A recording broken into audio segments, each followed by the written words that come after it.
Assalamualaikum warahmatullahi wabarakatuh. Waalaikumsalam warahmatullahi wabarakatuh. Innal hamdalillah usolli wa usallimu ala rasulillah sayyidina wa maulana Muhammad ibn Abdillah wa ala alihi wa sahbihi wa mawalah. Asyhadu an la ilaha illallah wahdahu la syarikalah wa asyhadu anna sayyidana wa nabiyyana Muhammadan abduhu wa rasuluh. Ayyuhal hadirun ittaqullaha haqqa tuqatih wa la tamutunna illa wa antum muslimun. A'udzu billahi minasyaitonir rajim. Yarfa'illahu alladhina amanu minkum walladhina utul ilma darajat. Wa qala Ibnu Malik bil khulasah tuqarribul aqsa bil abdi mujaji wa tabsutu badla bi wa'di mujaji ila hadratin Nabil Mustafa Muhammadur Rasulullah sallallahu alaihi wasallam wa ala alihi wa sahbihi wa zawjihi wa dzurriyyatihi wa ali baitihi syaulillahi lahumul fatihah.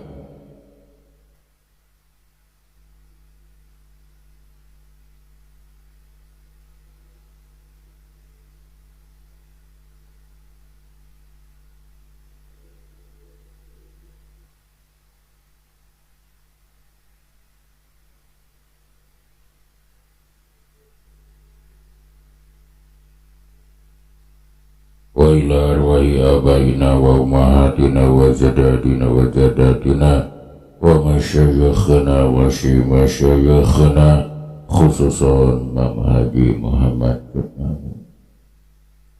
syaulillahi lahumul fatihah.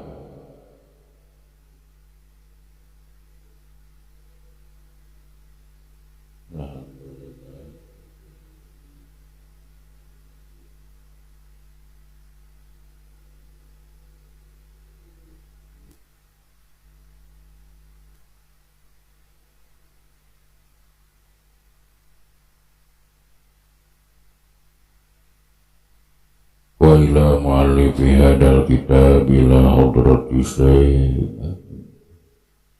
radhiyallahu an wa usulihi wa furu'ihi wa masyayikhi wa ahli baitihi syaulillahi lahumul fatihah.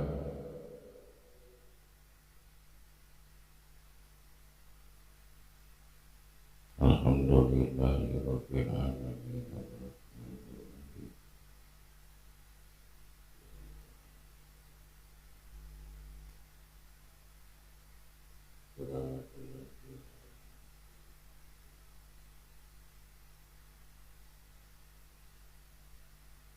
Allahumma salli ala sayyidina Muhammad. Allahumma salli wa sallim wa radiyallahu ta'ala an kulli sadatina ashabi rasulillahi ajma'in amin.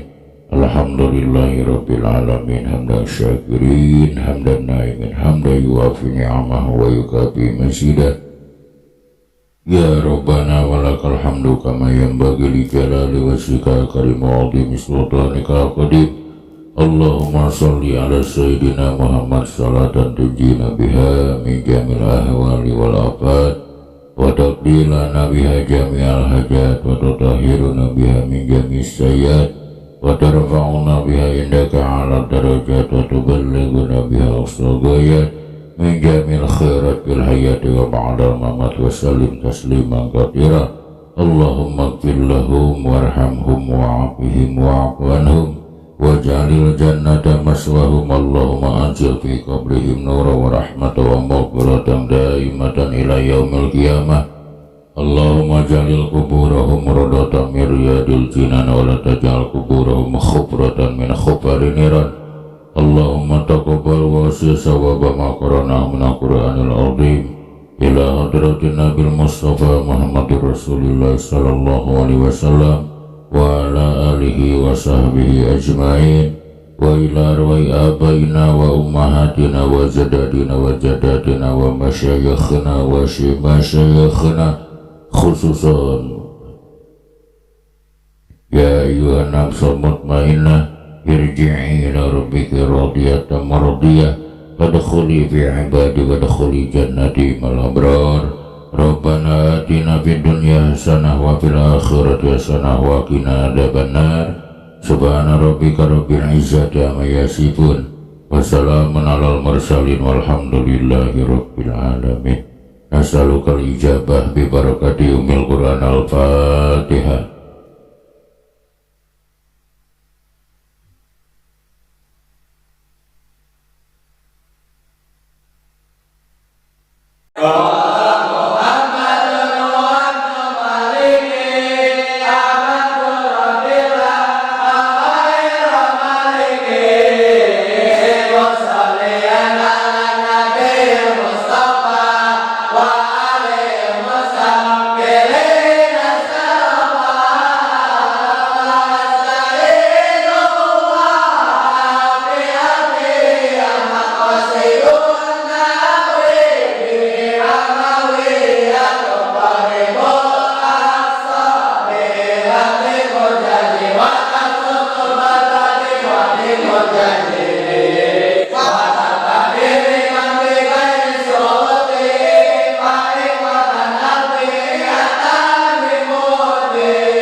Bismillahirrahmanirrahim. Tuqarribul aqsa bilabdi mujaji wa tabsutul badla biwa'di munjaji. Tuqarribu ngagampangkeun alfiyah anu saperti ngadeukeutkeun. Al-aqsa kana masalah ilmu nahu anu jarauh. Bilabdi mujaji kalawan make lapad anu ringkes.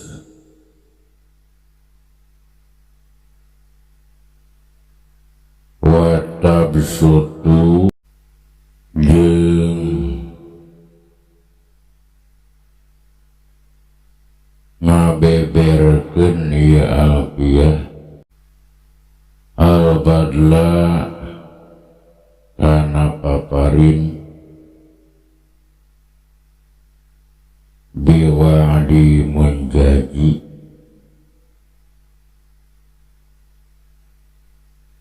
sarta janji anu lastari.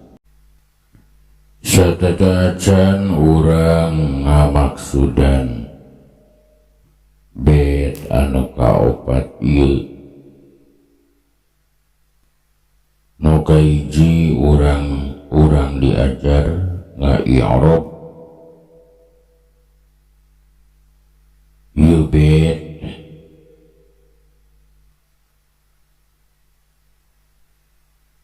sapertos anu dijelaskeun dina Syarah Alfiyah Ibnu Aqil. Tuqarribu fi'lun mudhari'un. Jadi tuqarribu bentuk fi'il mudhari dina qarraba yuqarribu.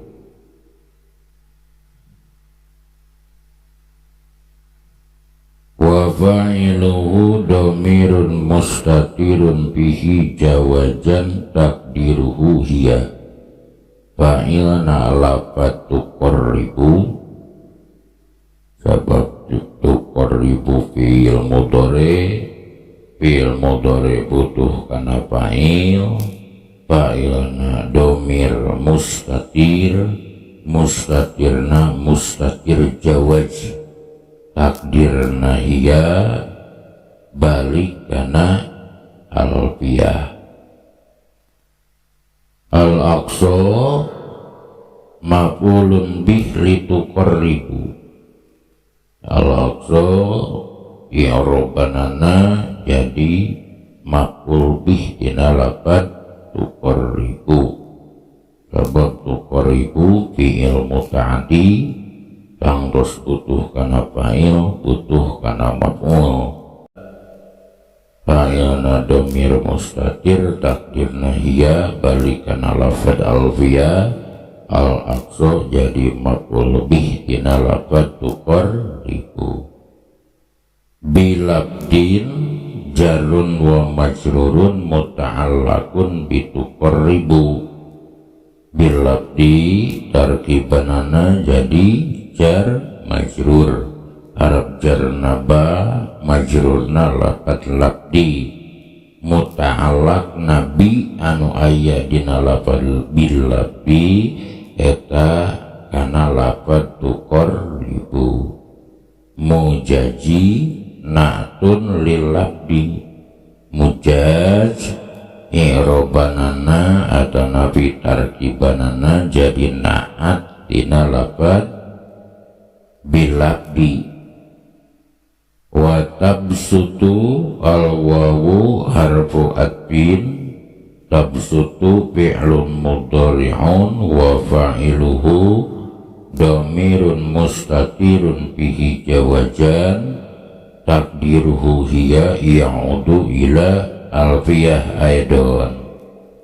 Wa tabsutu wawuna harap ata tabsutu jadi ma'tuf. Tabsutu terbentuk tina fi'il mudhari fa'ilna dhamir mustatir. Mustatirna mustatir jawaz wenang takdirna hiya balik kana lafad alfiyah. Al-badla tarkibanana maf'ulun bih litabsutu jadi maf'ul bih dina lafad tabsutu. Biwa'din jarun wa majrurun muta'allaqun bitabsutu. Biwa'di ba'na harap jar. Harap jarna harap jar asliyah. Wa'di jadi majrur. Muta'allaq naba kana lafad tabsutu. Munjaji na'tun liwa'di. Lafad munjaji eta jadi na'at dina lafad wa'du liwa'di. Nah, liwa'di jadi na'at dina lafad wa'di. Jumlah jumlahna dua fi'il dua nana bentuk mudhari nyata lafad tuqarribu jeung lafad tabsutu jeung nu jadi fa'ilna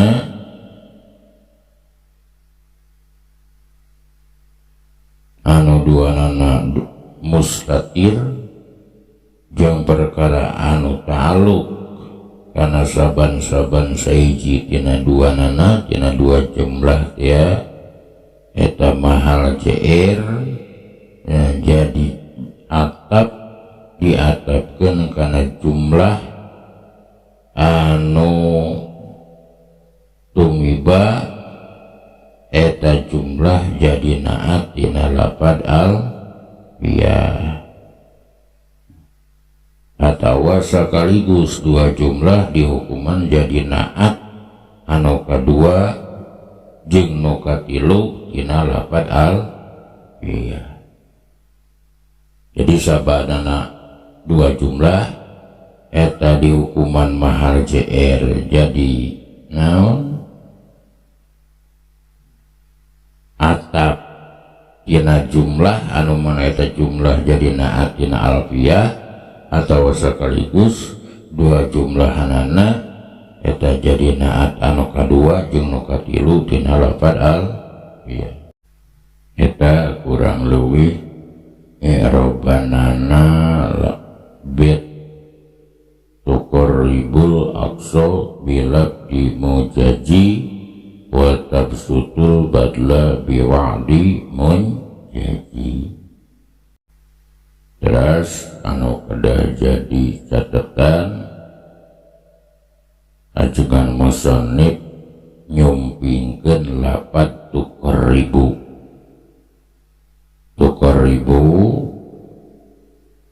dimanaan anu tadi tukar ribu ngagampangkeun ieu alfiyah anu saperti ngadeukeutkeun ieu alfiyah al-aqsa kana makna anu samar anu saperti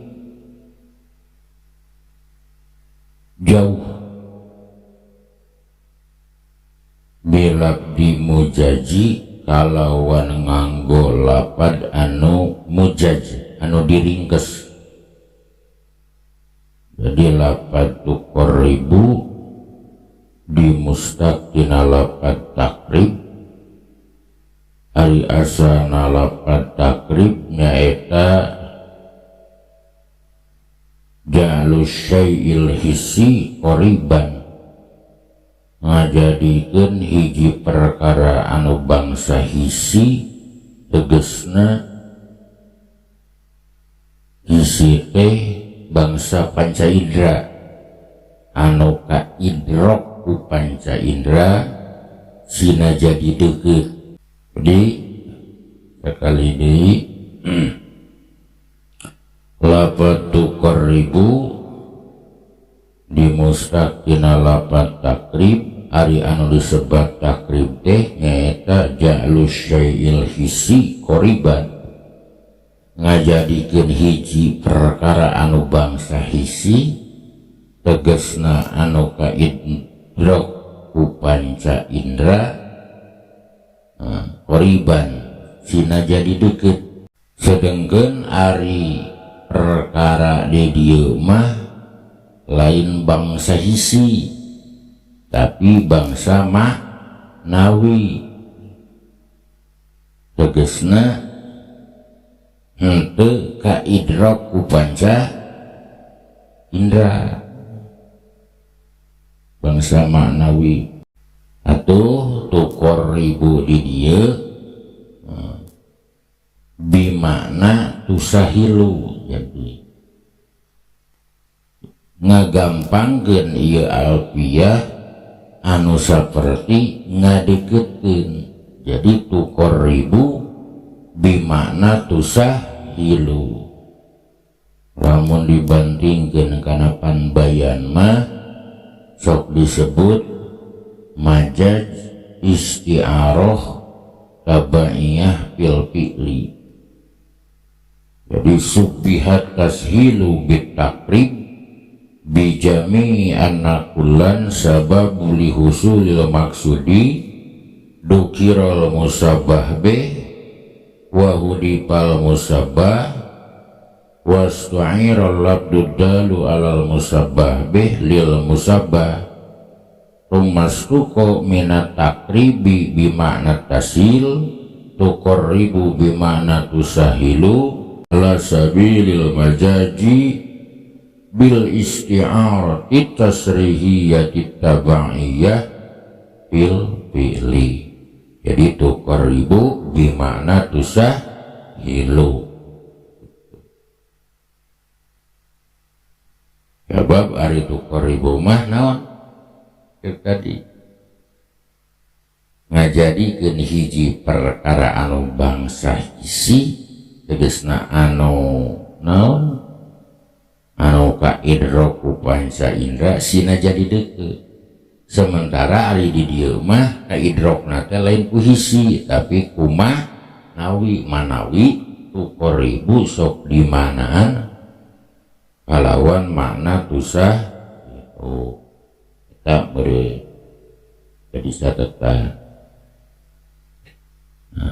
Jadi kupan bayan sok disebut majaz sabab kalimatun musta'malatun fi ghairi mawdi'ata li alaqatin ma'a qarinatin mani'atin an iradati makna asli asal makna asalna tu karibu ngadeukkeun ye dimanaan kalawan usah hilup artina ngagampakeun majazna majaz istiarah tasrihiyah tabaiyah fil fi'li.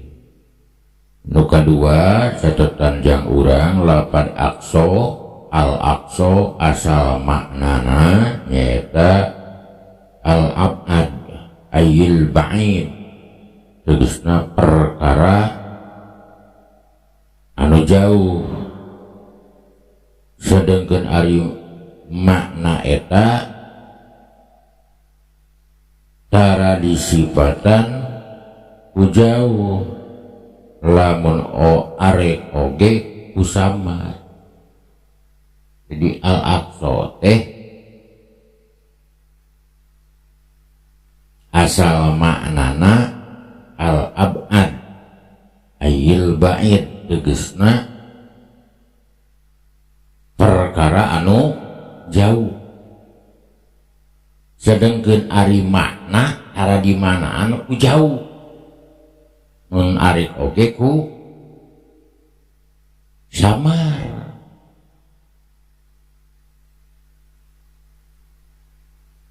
Jadi al-aqsa di dieu bimanal khofa artosna samar. Lamun cek ahli bayan disebut majaz deui. Majazna bisa dihukuman majaz isti'arah tasrihiyah asliyah syubbihat al-ma'anil khafiyah su'bah bil asya al ba'idah bi jami' usri tanawuli bi kullin dukiral musabah be wa hudipal musabah wa stu'iral labdu dalu alal musabah be lil musabah ala sabilil majadil isti'arati tasrihiyatil asliyah. Dua nukatilu ngaisnadkeun tukur ribu kana alfiyah eta kaasub kana isnad majaz akli sabab ngaisnadkeun fi'il lain kana hakikatna sabab hakikat nu gampangkeun mah lain alfiyah tapi anu geus nyiptakeun alfiyah saha Allah subhanahu wa ta'ala. Ari alfiyah mah ngan ukur sabab. Jadi sok disebut nanti naon isnad majaz akli. Seperti ayat ucapan dina Juhar Maknun wasani ayusna dalil mulabisi laysalahu yubna kastau bila bisi. Ilu jadi catatan. Nuka opat lapat mujaz. Lapat mujaz menang mustaq dina lapat ijaz.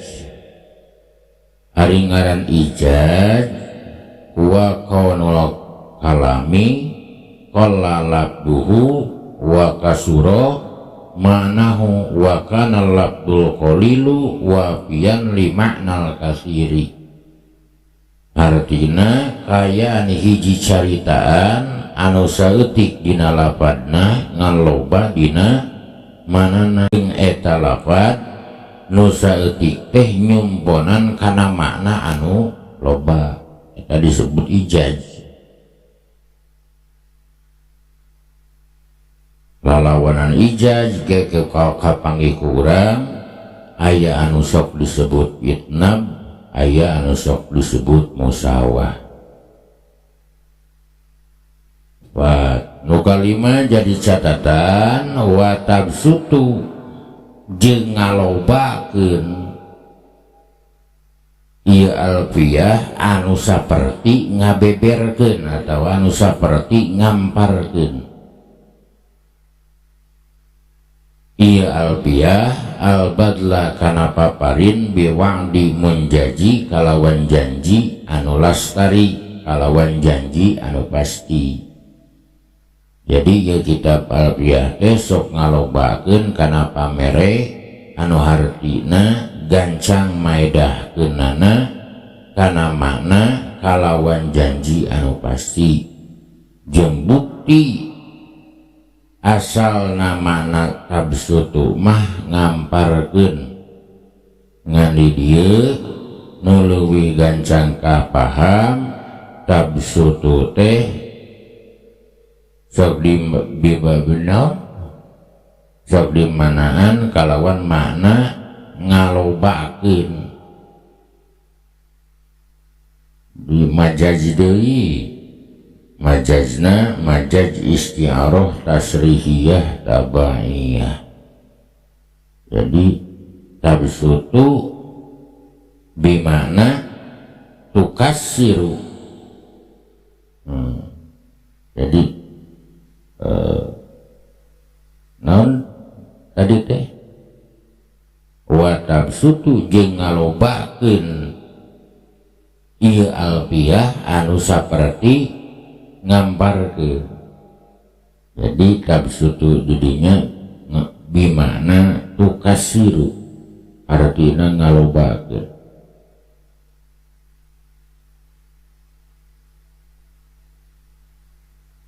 Disebut majaz isti'arah tabaniyah fil fi'li subihal iksaru bil basti bijami ziyadati fi kullin dukiral musabah be wa hudipal musabah wastuhairal labdu dalu alal musabah be lil musabah ala sabilil majazil isti'arati tasrihiyati tabaniyati fil fi'li. Lapat tabsutul badla anu manana ngalobakeun kana pamere. Oge kusapali ulama sok bisa disebut majaz isti'arah bil kinayah disarupakeunana alfiah ka jalma anu berehan dina pada loba barang berekna jeung loba nyumponan kana janjina. Subihal alfiyatu bikarimin bijami kasratil ata wal wafa fi kullin dukiral musabbah wa huwa alfiyah wa hudipal musabbah bih wa huwa karim wa rumija ilaihi bi syaimil lawajimil musabbah bih wa wal badlu ala sabilil majazil isti'aratil makniyati. Saur sapali deui ulama bisa oge maksud pamere di dieu mah pamere anu dohir eta di mana jalma geus timu ngaji kitab alfiah maka sok loba anu mere alias digampangkeun milikna digampangkeun rezekina ku Allah Subhanahu wa ta'ala. Eta catatan-catatan i'roban anu aya dina bait anu kaopat ieu. Jadi kasimpulanana dina bait anu kaopat ieu ajengan musannif mertelakeun kana janjina api di alfiah nyaeta tuqarribul aqsa nu kaiji ngadeketkeun kana makna anu jauh tegesna sanggup ngababarikeun lapad anu hararese lapad anu salalamar ku lapad anu ijaz. Kita janji kitab alfiah janji ajengan musannif anu aya dina kitab alfiah nu kahiji tuqarribul aqsa bilabdi munjaji bilabdi munjaji. Ieu alfiah teh insyaallah bisa ngadeketkeun kana makna anu jauh tegesna sanggup ngababarikeun lapad anu hararese, lapad anu salalamar ku lapad anu ijaz. Ngaran ijaz saur tadi dijelaskeun nyaeta katirul makna qalilul alfad, loba maknana saeutik lapadna. Oke, janji alfiah teh rek ngalobakeun kana paparin kalawan janji anu pasti atawa kalawan kontak. Itu jadi tuqarribul aqsa bilabdi mujaji wa tabsutul badla biwa'di mujaji. Dina ieu kitab ajengan musannif Imam Ibnu Malik ngajelaskeun kana janji. Kitab alfiah janji nu kahiji, kitab alfiah bakal ngadeukeutkeun kana makna anu jauh, tegasna sanggup ngababarikeun lapad anu hararese, lapad nu salalamar kalawan digantian ku lapad-lapad anu ijaz. Anu disebut lapad ijaz saeutik lapadna tapi luas pimaknana. Nu kadua wa tabsutul badla biwa'di munjaji, ieu alfiah bakal ngalobakeun anu saperti ngamparkeun ieu alfiah kana paparin kalawan janji anu pasti. Eta janji alfiah. Pengajian orang dina ieu kesempatan cekap sakitu, mudah-mudahan aya manfaatna anu reresna ti Allah sinareng ti Rasulna, ti para kiai, ti para ajengan, ti para guru, anu lepatna tina kabodohan awe. Mugi-mugi kenging pangampura Allah Rabbul Alamin. Rabbana atina fid dunya hasanah wa fil akhirati hasanah wa qina adzabannar. Wassalamualaikum warahmatullahi wabarakatuh.